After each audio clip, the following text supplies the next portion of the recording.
Osama and Ken Carson, two artists who came up relatively recently, both being from the South, have both been putting belt to ass on a lot of these underground niggas. With Ken Carson taking that next step into the mainstream and taking his talents to arenas with his upcoming tour. With Osama taking huge leaps himself, like this dude is on his way to doing arenas as well. Both of these artists seemingly about to take a huge step when it comes to advancing their career. Ken Carson has dropped 5 studio albums. He's gearing up to drop his 6th. Honestly, I wouldn't even count Cartoons as another album. I think that's more so a mixtape or an EP kind of vibe. But he's about to release his 6th project since getting into the game. I think what's next for Ken Carson is he has to kind of take that old head kind of role. Like he's got to become the OG, because you can't be beefing with niggas that are below you if you're trying to portray yourself and sell yourself as this huge icon or this superstar. You can't be a nigga punching down an award to where you feel like you've already won. For Osama, I feel like there's no other option but just trying to find a way to cement yourself in history.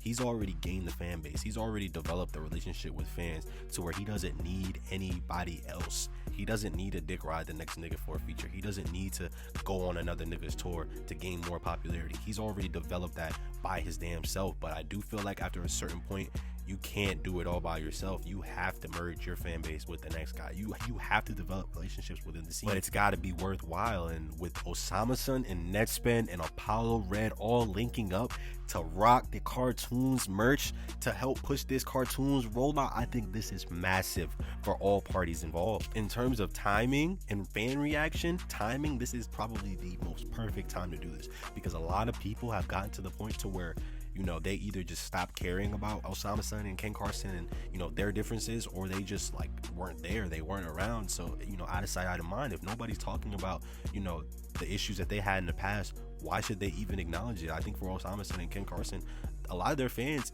they want the collaboration so bad that they don't even give a fuck if these niggas have beefed in the past, or if Ken Carson ignored Osama, or if Osama just disregarded or disrespected Ken by doing this or that. A lot of people just don't give a fuck. They're in it for the music, and I feel like a lot of the time, bro, that's how shit should be, bro. Like all of this music game, this shit shouldn't be politics, bro. Like you shouldn't be able to, you know, basically effectively blackball a nigga just because you don't like how he sounds, or how he sounds so similar to you, or how the next nigga thinks he sounds. Like, you know, a lot of the time though, these artists, their egos are so massive, it gets to the point to where just a fan comparing a nigga to the next nigga, that could be viewed as disrespect, and that could cause a strain before the relationship between those two artists has even been made, before the fucking groundwork has even been laid in the Osama and Ken Carson relationship.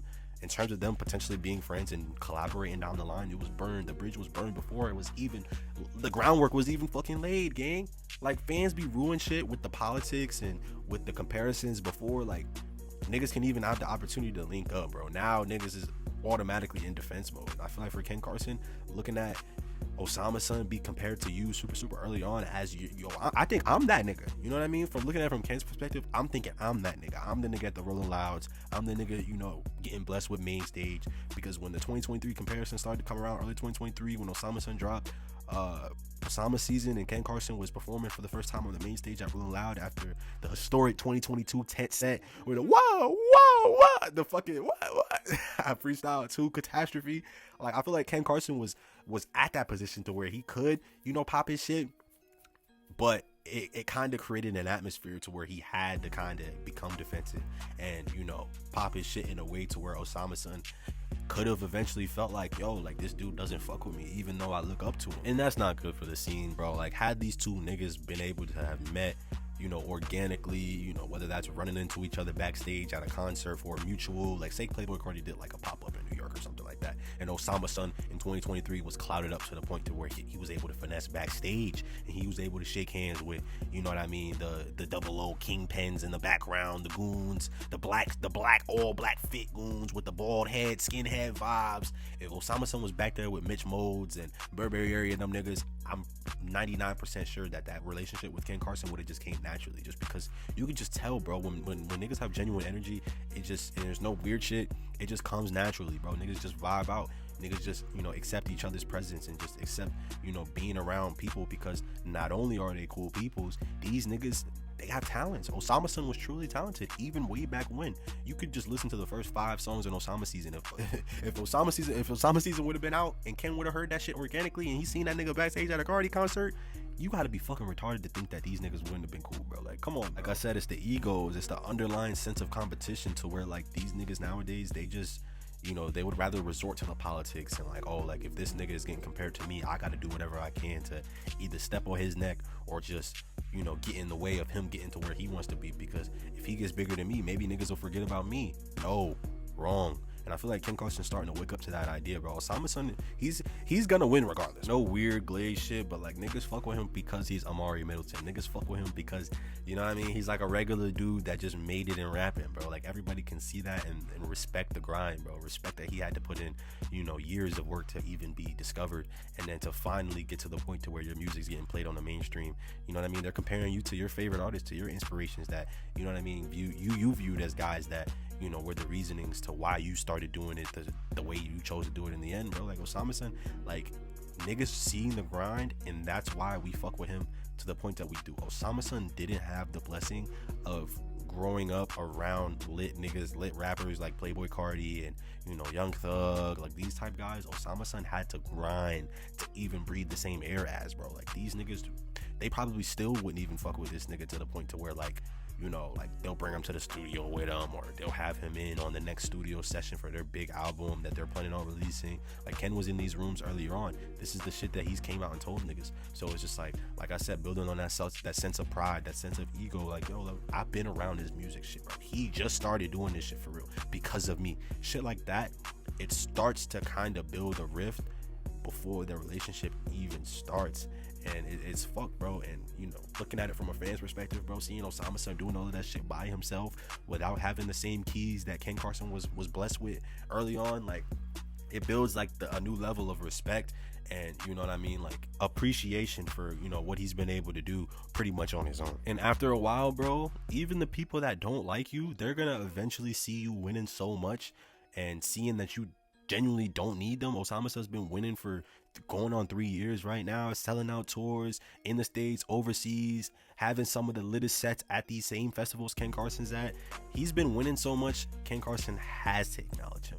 And I feel like now, with that being said, this rollout for cartoons is beginning to kind of come full circle, because what started as a petty beef, some political ass shit that was fueled mostly by the fans, I will take some responsibility for that, because I did make a bunch of videos on Osama son versus Ken, but that was really just because I didn't want niggas to eventually just like disregard Osama son like they do with a lot of niggas that they call clones. Whenever you get cloned, or whenever you get called a clone and labeled as such, like, bro, niggas are gonna start viewing you as like some bitch ass nigga, or like they're gonna start viewing your music as just not important to the scene. And not saying that's what people were doing to Osama son, but I kind of did get to a point where I felt like his greatness wasn't really being accepted as it should have. His greatness wasn't really being put on the platform the same way as these other niggas.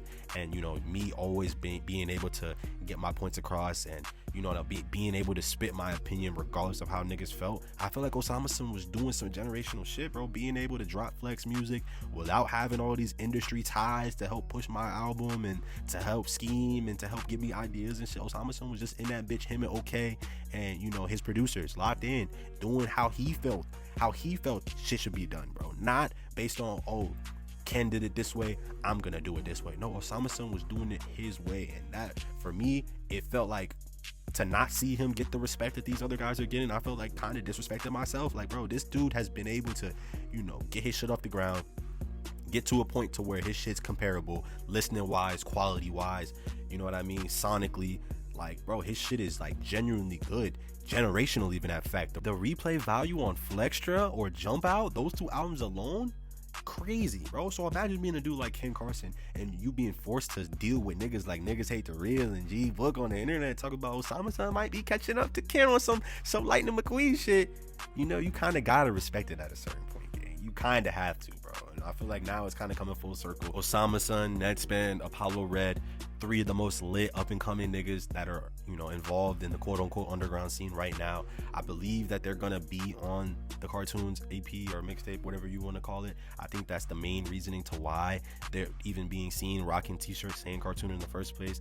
That's a gimme. But I do feel like the bigger picture here is Osama son is finally getting his respect from, you know what I mean, his peers, and he's finally accepting the fact that, like, yo, like, niggas say that weird, you know, that we sound very similar, or we're niggas just saying that I'm a clone of you and you're a clone of me. I think that there's a mutual respect that was built there through all the bullshit, through all the negative, through all the attempts to try to separate the two fan bases and to try to repel these niggas from being cool. They're taking the chance to say, hey, fuck the bullshit, fuck all the politics and all the extra shit like that. We can be cool. Like, there's no reason for us to beef. And, you know, that's kind of been the only thing that's been holding the underground back in my eyes. I feel like the politics in and itself, you know, kind of ruined the entire scene, especially when it comes to these artists being able to come together and make music together. And, you know, now with those walls being broken down with this shit right here, Osama Sun, Netspin, Apollo Red all being in one photo together, potentially being features on, you know, a mainstream level project, this is gonna go towards the future. And, you know, the young guys coming up seeing shit like this, they now can get the picture of, hey, I don't need to beef with a nigga that fans online are comparing to me, or, you know, say they're comparing my sound to this nigga, saying I'm fighting his flow or I'm paying homage to him by doing this. We don't need a beef though. We can use that to our advantage. Us two getting the booth together, Che and Ren, LOL for example, us two can just get in the booth together, capitalize off of our two fan bases being so egoed out, and, you know, put our pride to the side and make some music together. That could potentially blow the fuck up. Like, imagine what we can get from this if Osama Sun and Ken Carson drop a generational track on some FMJ shit, or on some Hellraiser shit, or on some Pain Talk shit. Like, you know what I mean? That span Osama Sun, Che, on some shit like that, or Mannequin, Che and Xavier So Bass. Imagine Osama Sun and Ken Carson get a track like that, to where when that shit plays for the next 10 years at a party or at a concert or at a DJ set, that shit's gonna be burning, bro. Like, you know what I mean? Like, we need some shit like that. It's only gonna do good for the scene. It's only gonna push the scene way further than it is, especially if a nigga like Ken, you know, a clear graduate of underground studies, can get to the mainstream and be able to bring niggas up like Osama Sun, or bring a Netspin up to the radio and get his shit played on the radio, or, you know, just that mainstream crowd getting used to Netspin's name being seen on their fucking Honda Civic, you know what I mean, on the fucking Sirius XM channel with Ken Carson, bro. Like, that's just gonna be huge for these niggas, bro. We need a funnel like that. We need a pipeline to the mainstream like that, because I'm not gonna lie, if we keep going with this politics and, oh, this guy listens to Nine Vicious, or this guy listens to Netspin, like, I don't like him, bro, like, he's weird, it's just gonna get to a point to where, like, we're so focused on what everybody else is doing outside of the music that the music starts becoming an afterthought. And then at that point, the byproduct of that is gonna be that these niggas never get to the point to where they're mainstream. These niggas never get to the point to where their music gets outside of their own fan base and their own niche supporters. These niggas, they never get to the point to where they're on the BET Awards or to where they're on the Billboard charts, because their shit has no shot at being played on the radio. And then you'll have niggas blackballing niggas. The ones that do make it to the radio, they gonna start blackballing the niggas that haven't potentially made it to that point yet. And it's just gonna be a cycle. The niggas in the mainstream aren't gonna go anywhere, because, you know, the niggas in the mainstream, they hear that shit and they're like, bro, fuck all that new nigga shit, bro. Fuck all that young shit. Like, I'm not fucking with it. Because that's how niggas are looking at Ken Carson right now. But if he goes and grabs a nigga like Netspin or Osama Sun and gets on a track and that shit goes up, they don't need that mainstream audience. Bro, I'm telling you, they're literally gonna be able to tell niggas like Joe Budden to eat a dick. Nigga, we just did, you know what I mean? We just sold 50,000 records with a mixtape. You know what I'm saying? Me, Osama Sun, Netspin, Apollo Red, we dropped a fucking mixtape and that shit sold 70,000 records, nigga. Imagine we get an album with these niggas on it. Imagine we get a generational track with these niggas on it. Then that'll create the atmosphere for a nigga like them to go number one, or to get a top 10 Billboard hit, or for them to have a record go platinum within the first week, like a nigga like Drake. You know what I'm saying? Like, that's what the scene needs. And with this basically being finalized, like, you know what I mean, Osama Sun, Apollo Red, and Ken Carson and Netspin being cool, and with it being rumored of them being on tours or something like that together, like, that's gonna only make this shit bigger than it is. And we love to see it. We genuinely love to see it. You know, me being a fan of Osama Sun for the long haul, you know, we love to see him and Ken Carson finally getting together and making some generational shit, or soon to be dropping some generational shit, because when Cartoon drops, this shit gonna go up. Yo, what up with y'all niggas? It's your boy G Book. I appreciate you making it to the end. Now, if you could just leave a like on the video, as these do take a long ass time to fucking edit and put out. Your boy will highly appreciate it. And I am locking in with y'all boys that are in the comments. I just peeped. The Terry Kennedy saga continues, bro. This nigga has gone back to jail. If you have not seen that video, or if you have not heard any updates on TK and what he's had, you know, to deal with over the past 24 hours, go ahead and lock into this video right here. I'm gonna leave the link right in front of your face. It's gonna be super easy. Go watch that video, and then, you know, if you got the time, go ahead and binge the rest of them, bro, because I'm telling you, this is quality shit, bro. We ain't gonna stop, bro. My foot is permanently on these niggas' necks, bro. I'm tired of this PR train bullshit to where we're getting spoon-fed selected information to try to make niggas look better and shit like that, bro. No, niggas don't give a fuck over here, bro. We're gonna speak the real regardless of what it is. This shit really be cut and dry. If you haven't subscribed and you do fuck with the content, please show your boy some love. I'm gonna be grinding as hard as I possibly can to get videos out for you on a day-to-day basis. You know, I can't promise that it's gonna be an everyday thing, but I can promise that you're gonna see consistency. And on top of the fact, I just want to foster the community to be able to speak the real, bro. And not a lot of niggas are in position to be able to say how they truly feel because of the following and the fan base that they built up. They basically cuck themselves from saying how they truly feel. And, you know, if I lose subscribers or if I lose potential viewers just by the way that I talk or by the way that I, you know what I mean, speak so passionately about things, then fuck it, bro. I'm only interested in speaking to the real. So if that's 50 consistent niggas that will listen to me and, you know, that's even attempt to hear me out on shit that they don't agree with, then, you know, I'll take it, bro, rather than just niggas that see things one way and just, you know, are willing to just argue and cut niggas off over politics and over stupid bullshit. I've always been raised on keep real people around you, bro. I'd rather have 3 real friends in this entire fucking world than have 50 niggas around me that swear they're my brother, that swear, yo, book, I love you, bro, like, yo, we're brothers to the end, and then when it come time to actually stand on that shit, they're nowhere to be found. I would rather have the real. Now, if you consider yourself a real nigga, then shit, maybe this is the place for you, but if not, skedaddle.